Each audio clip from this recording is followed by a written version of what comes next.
Alors, Diarra Guirassy, on reste toujours dans la même parenthèse. Le président rwandais est finalement arrivé hier. Ouais. Et avant qu'il n'arrive, il y avait assez de spéculations. On se demandait, mais en réalité, quels sont les enjeux de cette visite présidentielle. Certains voient Kagame, voilà quoi, en dictateur, quelqu'un qui a fait plusieurs décennies dans son pays. Alors, qu'est-ce qu'il viendrait dire dans notre pays? On a une certaine idée, en tout cas, des attentes, les attentes du gouvernement Goumou de l'arrivée de Paul Kagame. Oui, vous savez, hier, le porte-parole du gouvernement, Ousmane Gawal Diallo, est revenu sur les grandes lignes de cette visite présidentielle. Une visite qui, selon lui, s'inscrit dans le cadre d'une coopération sud-sud. Oui. Vous savez que le CNRD présente quand même le président Kagame comme étant un modèle à suivre. Et justement, dans ce sens, il y a eu une diplomatie qui a été pilotée par le ministre des Affaires étrangères et des Guinéens établis à l'étranger, Dr Maurice Kouyaté, Oui. qui a quand même permis à ce que cette visite soit une réalité. Vous savez, en tout cas, selon le porte-parole, plusieurs accords seront signés, même s'il ne revient pas en profondeur sur la nature des accords à signer. Mais en tout cas, on s'attend à beaucoup plus de coopération sud-sud entre Kigali et Conakry. En tout cas, le ministre porte-parole du gouvernement met l'accent sur les technologies, puisque lui, il estime que la Guinée a beaucoup à apprendre du Rwanda, puisque le Rwanda a réussi à faire beaucoup de choses, à maîtriser beaucoup de choses dans ce domaine, et que c'était l'occasion ultime pour le pays d'apprendre beaucoup plus de ce pays qui a réussi quand même du génocide de 1994 à sa reconstitution, à s'assumer et à s'en sortir et à être présenté comme étant un modèle de réussite africaine. Donc la junte pense qu'elle pourrait en tirer beaucoup plus d'avantages de ce pays, et pourquoi pas dans quelques années se placer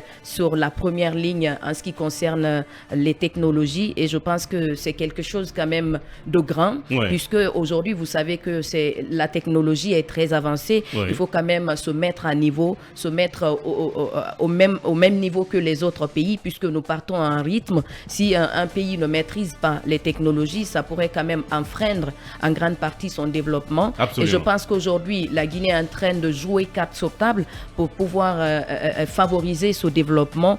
Et je pense que le pays a beaucoup à gagner. Et d'ailleurs, les deux pays, en ce qui concerne cette coopération sud-sud, je pense que tous les deux pays ont beaucoup à en tirer. Il faut quand même savoir jouer carte sur table et voir quelles sont les priorités par rapport au pays, parce que on ne peut pas quand même s'attaquer à tout en même temps. Il faut quand même privilégier des domaines d'action qui puissent rapporter au plus vite quelque chose au pays, et puis pourquoi pas aller progressivement dans cette coopération sud-sud entre le Rwanda et la Guinée.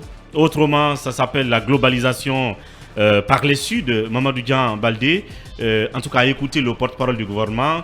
La visite a uniquement pour enjeu la coopération, notamment économique, bénéficier donc des prouesses, des avancées, n'est-ce pas, du Rwanda dans bien de domaines, notamment la technologie, mais aussi les infrastructures. On ne peut que s'en tenir à cela. Oui, bien sûr. Au-delà de toute spéculation. Oui, au-delà de toute spéculation, parce que d'entrée de jeu, je dirais que Paul Kagame a toujours dit que l'Afrique n'a pas besoin de babysitters. Donc je ne vois pas en Kagame quelqu'un qui viendrait, comment dirais-je, comme envoyé spécial d'une quelconque communauté internationale. Donc ça, n'y croyez pas. Je n'y crois pas non plus. Donc le Rwanda aujourd'hui, comme on l'a dit, c'est un pays qui a connu le pire génocide du XXe siècle, parce qu'il y a eu 8000 morts par jour en 100 jours et 800 000 tués dans ces génocides. Malgré ça, le pays a pu se relever. Kagame d'abord est venu comme vice-président, ministre de la Défense, et depuis 2000, il a pris les manettes. Aujourd'hui, si on doit parler de Silicon Valley sur le continent, c'est le Rwanda qu'on appelle le pays aux 1000 collines, parce que étant situé en hauteur, c'est un petit pays, c'est 26 000 km², mais quand même qui est densément peuplé. On a, je crois, à peu près la même population, mais on est 10 fois plus grand que le Rwanda. Donc ça, c'est un leadership, c'est du génie chez ces messieurs qui est considéré quand même par quelqu'un comme un dictateur, ce que je mettrais en guillemets. Moi, je parlerai de quelqu'un, parce qu'il y a l'autoritarisme, il y a la dictature, les gens confondent parfois. Et d'ailleurs, sa dictature est tolérée par l'Occident, parce que même Macron lui fait les yeux doux. C'est pourquoi ils ont eu la francophonie. Imaginez le Rwanda qui quitte, qui prend l'anglais comme la langue... Qui adhère au Commonwealth. Qui prend l'anglais comme langue numéro 1. Mais après, on confie à Louise Mushikiwabo, l'ancienne ministre des Affaires Louise, étrangères, qui est considérée comme l'ombre portée de Paul Kagame, la tête de la francophonie. C'est parce que ces pays comptent. Et aujourd'hui, c'est un pays en termes... il y a des instituts où les gens sont formés en mathématiques, entre autres. Et le modèle rwandais, c'est l'économie avant la démocratie. C'est à la chinoise. Parce que les gens disent que si un pays se développe économiquement, il finira, les populations, plus ils se sentent aisés, plus ils vont demander à être libres. Quand vous voyez, par exemple, la Chine, quand quelqu'un est riche en Chine, son rêve c'est quoi? C'est d'aller aux États-Unis. Envoyer ses enfants, sa femme, ainsi de suite. Parce que l'homme, quand tu vis bien, tu as tendance à vouloir être libre. Absolument. Donc c'est pourquoi on tolère comment dirais-je, le Rwanda, tout comme l'Éthiopie avec le Premier ministre Abiy Ahmed. Parce que malgré tout ce qui se passe dans le Tigré, les gens sont tués, tout ça, mais ils se disent que ça ira, ça va changer. Bien. Donc, et surtout qu'il ne serait pas prêt à se représenter pour 2024, on l'apprend. On verra bien. Oui, Emmanuel, là-dessus. Je pense aussi que c'est une très belle opportunité pour la Guinée de pouvoir évidemment tirer profit. Pour ceux qui pensent qu'il y a une autre intention pour qu'ils viennent soutenir Mamadi et le CNRD à se maintenir, à l'image de Wade à l'époque avec le CNDD. Toutes les informations, ça a été balayé. Toutes les informations de ce type sont fausses. En tout cas, jusque là, rien ne les prouve. Évidemment, il y en a même qui se sont posé la question de savoir pourquoi Paul Kagame viendrait en Guinée alors que c'est un pouvoir transitoire. Mais c'est pas important. Ce n'est pas important pour le monsieur. Quand vous le connaissez, quand vous connaissez Paul Kagame, vous savez qu'il y a des détails dont il ne s'encombre pas. Je pense que ce qui est important aujourd'hui entre lui et la junte guinéenne, c'est cette coopération économique. Et le Rwanda, il faut le dire encore, c'est un bel exemple. Voilà un pays qui revient d'un génocide, mais aujourd'hui, en termes, comme l'a dit le doyen, c'est la Silicon Valley aujourd'hui de l'Afrique. Voilà un pays où on vous livre du sang par drone. On vous livre des intrants agricoles par drone. Les véhicules sont montés maintenant. Oui. La technologie est tellement avancée que...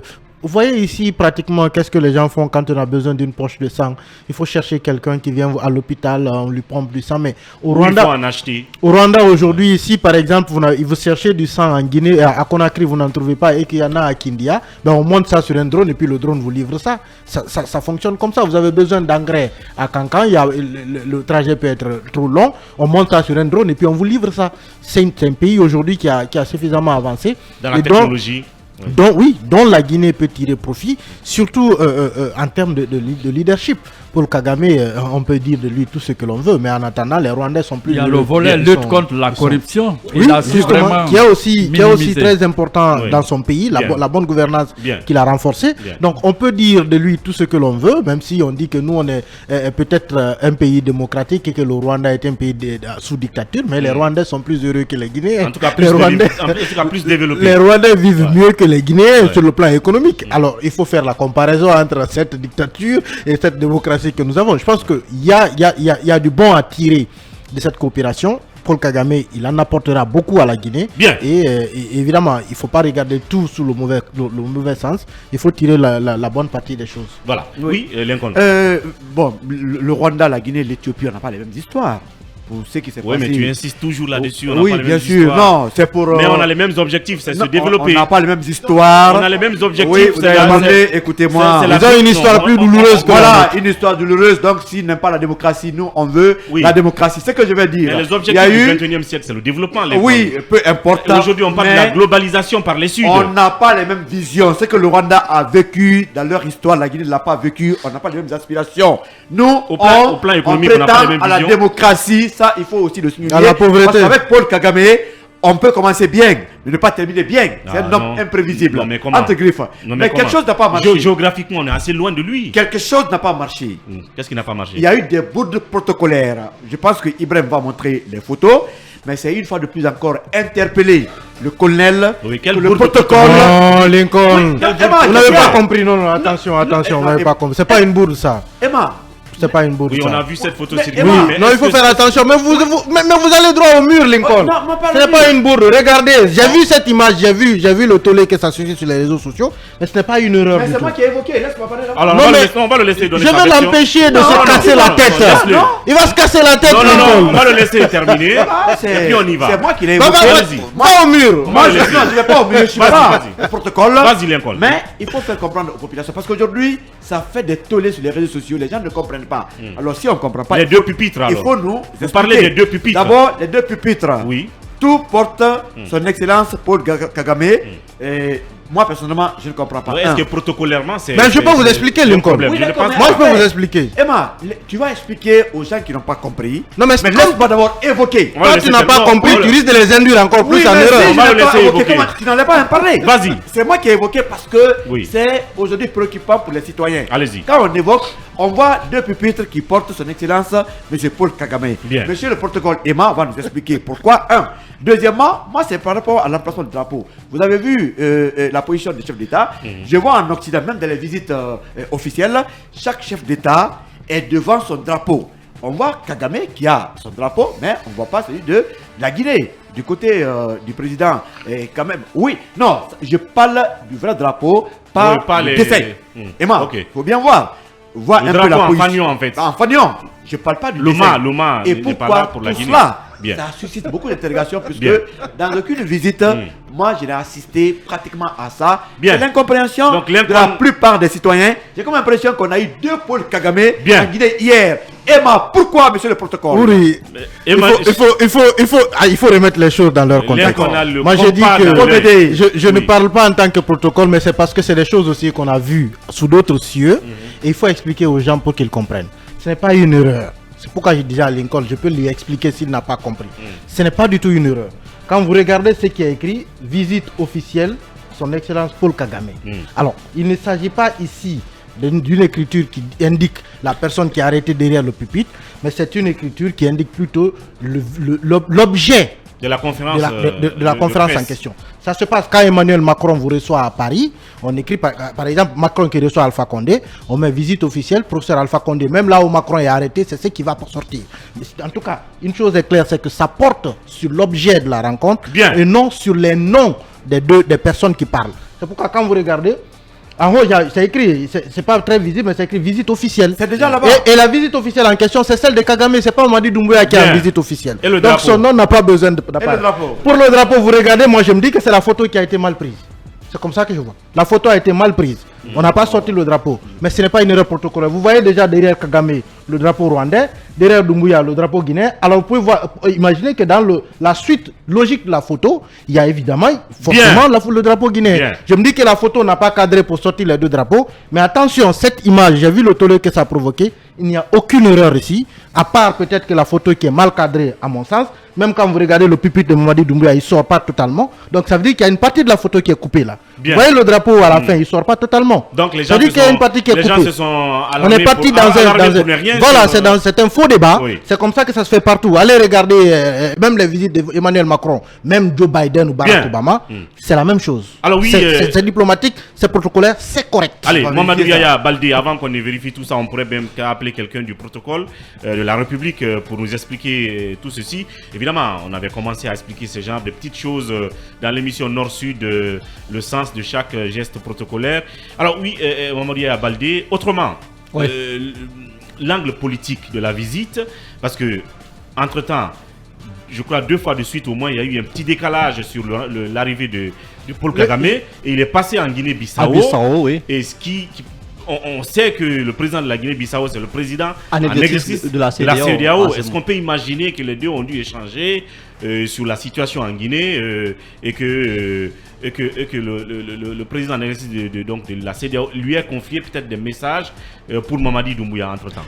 Probablement, c'est possible. Je pense que ce n'est pas anodin ce passage à Bissau du président Kagame, comme vous l'avez si bien rappelé. Donc, Umaru Sissoko Imbalo reste le président en exercice de la CEDEAO.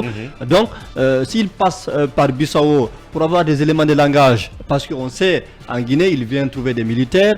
On connaît déjà les soucis qu'il y a entre la transition guinéenne et les chefs d'État de la CEDEAO. Je pense qu'il fallait quand même passer par Bissau, essayer d'avoir les éléments de langage et s'entendre sur un certain nombre de choses pour ne pas qu'il y ait des dérapages une fois à Conakry. Ça pourrait expliquer un peu ce décalage dans la visite. Alors, mais je voudrais en tout cas souligner un autre aspect de la visite. Alors, je pense que l'un des secteurs, en tout cas à travers lequel on pourrait engranger des points à travers cette visite, c'est aussi le domaine du renseignement. Dans le domaine des renseignements, on l'a dit ici, que le président Mamadi Doumbouya et le président Kagame sont tous des chefs militaires et à la matière, naturellement, ils savent ce qu'il y a de mieux que l'un pourrait tirer de l'autre.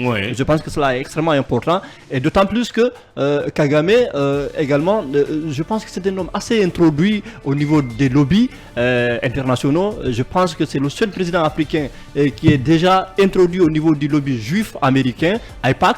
Je me rappelle en 2018, j'avais rencontré également des généraux rwandais au mémorial Yad Vashem de Jérusalem. Je pense que également de ce point de vue-là, au niveau des assises, des recommandations des assises nationales sur la réconciliation nationale, je pense que la Guinée pourrait gagner sur, par exemple, si la Guinée a une intention de construire un mémorial ici où je ne sais pas, des musées pour, en tout cas, pour la mémoire des victimes des différentes violences politiques dans notre pays. On pourrait bien aller s'inspirer du mémorial de Kigali et voir comment tout ça a été fait et je pense que ça pourrait aider à la réconciliation nationale et au pardon dans notre pays. Bien. Et puis, qu'est-ce que... on va dire, Paul Kagame, lui, gagnerait en retour dans tout ça, dans le cadre de cette globalisation par les Je parlais d'une image mal cadrée, je pense qu'il y a on va réafficher. Donc, effectivement, le drapeau. Maintenant, vous voyez le drapeau guinéen derrière le colonel. Lincoln, je parlais d'une photo mal cadrée. Donc, le drapeau est là. C'est pas la faute à Lincoln, c'est le cadreur, parce que tout le monde a vu ça hier à la RTG. Et si on n'a pas. C'est pourquoi je parlais de mauvais cadrage. On doit être jaloux de ce qui se passe, et puisque nous on aide. Et voilà, on dénonce pour avoir des explications. Non, mais on comprend véritablement ton souci. Mais le drapeau est là. Le drapeau est bien là. Et présent. Donc voilà, le cadreur d'hier, c'est pas la faute à Lincoln. Voilà, c'est pourquoi je disais. C'est la faute au cadreur qui n'a pas son drapeau guinéen pendant qu'on est en Guinée. Alors Lincoln, je veux dire, Emmanuel, tu vas pas quand même lui casser la figure. Ah, mais pas du tout. Non, mais je lui ai dit qu'il allait se casser la tête. Il m'a pas permis de le sauver. Non, pas du tout. Il m'a empêché de le sauver. Bon, on le récupère en fin de compte. Et ensemble, on va évaluer.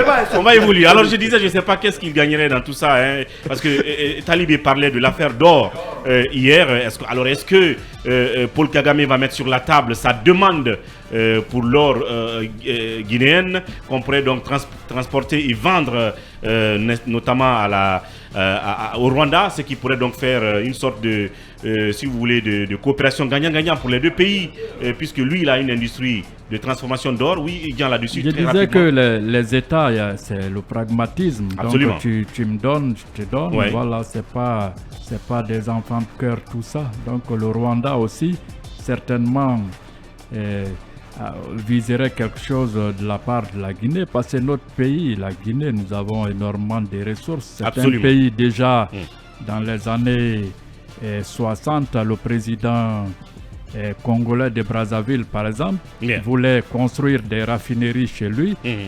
C'était un abbé à l'époque qui fut renversé et qu'il comptait sur Sékou Touré pour aller transformer la bauxite guinéenne au Congo. Et puis Paul Kagame, je veux dire, Mamadi Doumbouya qui affichait un grand sourire quand même, je ne sais pas si vous l'avez remarqué ou pas, depuis qu'il est au pouvoir, c'est difficile de voir son visage de cette façon. Est-ce que c'est le signe de rencontrer une C'est sorte son modèle, d'idole, un modèle, mais c'est quand même bizarre, il souriait à tout bout de champ hier. Mais il faut le comprendre, mais quand vous êtes un militaire que les gens sont en train de montrer comme état isolé, et que vous recevez un homme comme Paul Kagame aujourd'hui, je vous dis, c'est une signature Paul Kagame, même si on ne l'aime pas, c'est une signature internationale. Donc quand vous recevez un Paul Kagame dans un contexte où on estime que vous êtes isolé, évidemment, ça frappe la communauté internationale. Ça dit beaucoup de choses et donc Mamadi Doumbouya peut bien se réjouir. On peut comprendre qu'il soit en train de sourire. Il y a beaucoup d'autres enjeux dedans. Et d'ailleurs, un détail qui a attiré mon attention sur lequel je vais revenir rapidement par rapport à la CEDEAO, son passage à Bissau.